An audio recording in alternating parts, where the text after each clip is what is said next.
Hello everyone, this is Shlok, and in today's video I'll be discussing everything I know about the written ability test, starting from how we should structure our thoughts, and I'll be using my example from my experiences at IIM Lucknow last year. In addition to that, I'll also be talking about what is it that is being tested, and finally I'll share 5 examples with you that we can discuss down below in the comment section, and it would be a great practice if you could work on those. So with that said, let's get started. All right, let's discuss the first thing is what is it that the colleges want to know about you when they tell you to write 15, whatever 300 words about any particular topic.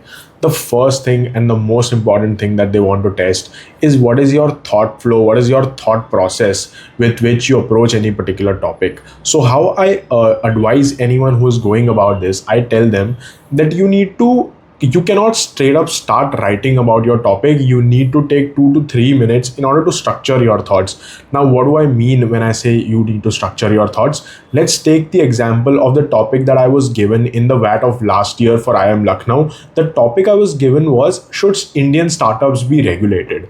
Now, for me to structure my thoughts, I thought of both sides of the coin. If I say yes, they should be regulated, why I think they should be regulated.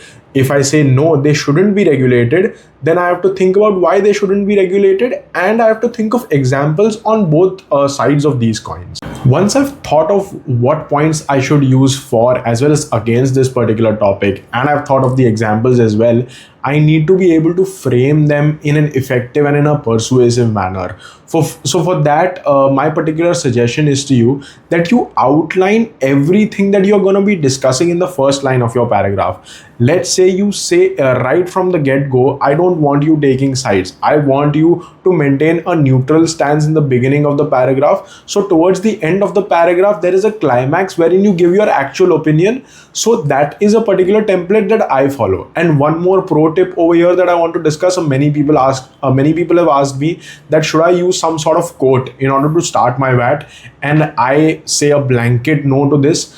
And the reason for that is I think this is sort of an old-fashioned way to start your WAT. And I think a lot of people, they memorize a few quotes and they try to fit in that particular quote no matter what the particular situation at hand is. So I do not think that is a very effective approach. With that said, I am not saying that you should never use quotes, but those quotes should be super relevant to whatever your particular topic is. All right, coming back to how I want you to articulate your ideas, I'm going to take my very own example that I've been discussing and tell you in detail how I structured my response to this particular topic. So from the get-go, I said that while regulation can lead to increased consumer protection as well as transparency, it could lead to a decrease in growth of startups as well as a decrease in incentive for an individual to start up his own enterprise.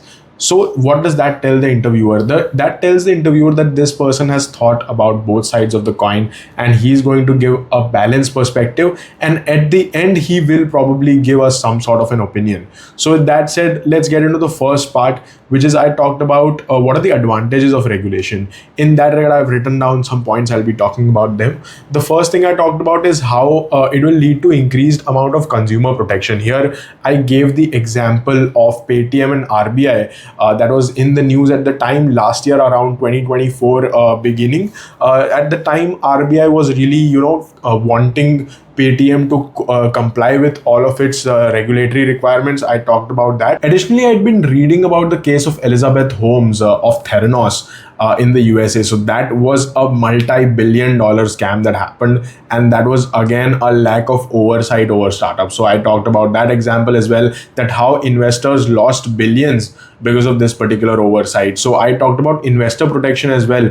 In addition to that, one more point that I could have possibly talked about that I did not at the time, which is the fact that how we can prevent sort of monopolies from emerging. For example, right now Zomato and Swiggy have sort of a monopoly in the food delivery space. That is something that could have been prevented if there were more local players as well in the game. On the flip side, I discussed some of the disadvantages that could come up as a result of regulation. I talked about how it could stifle innovation, how it could lead to difficulty in attracting investors. For example, Singapore is, it is known for its ease of doing business. That is why it attracts investors very easily. So that is something you can talk about. In addition to that, you can also talk about how there would be slower growth if there is more bureaucratic red tape that a startup needs to deal with. So after presenting both sides of the coin, I went ahead and said that we need to be able to strike a balance so as to not completely hinder growth, but also we need to understand that consumer protection and investor protection is important,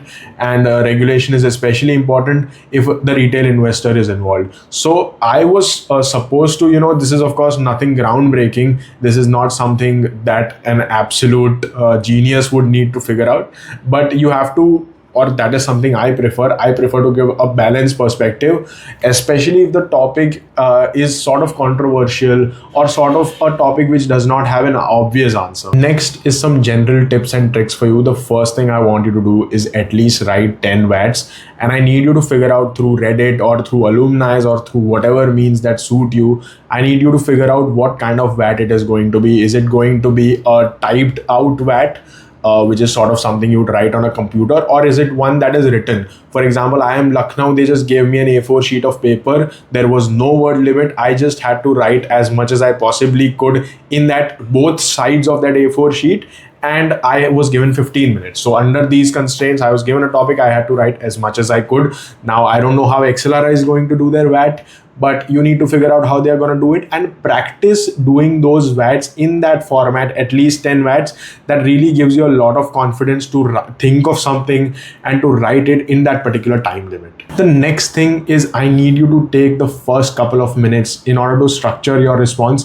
And I don't need you to think of all your points, but at least have a brief skeleton of what you're going to talk about, because that really lends a lot of thought flow, and the interviewer knows when he reads it that this is a piece of writing that has been thought through. It hasn't just been vomited out of thin air. So that is one very important and crucial aspect. Finally, if possible, I need you to include some hard data, some hard facts. But again, if you aren't aware of them, there's no point to sort of bluffing your way out. But if you know them, definitely do ensure that you mention them in your WAT. In addition to that, I want to add into this point that I want you to take care of your grammar as well.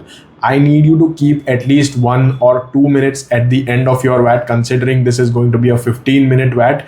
Keep a little bit of time in order to just read the whole thing once, and you have to make certain corrections, grammatical corrections, vocabulary corrections, if any, because this also has a little bit of an impact on the kind of impact or the kind of impression that you leave on your interviewer. So that is something I want you to take care of. Finally, what I promised, 4 or 5 topics of WAT that I am going to be practicing, and I'm going to be sharing them with you. You can also practice with me.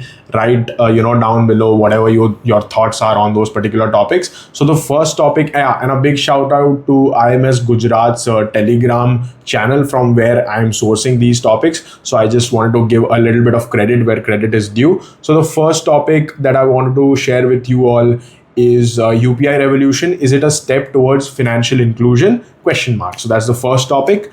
The second one is the 2036 Olympics, national opportunity or financial burden. Very interesting topic that we must know about.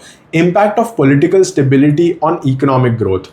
That is something that everyone has their own take on. Very nice topic.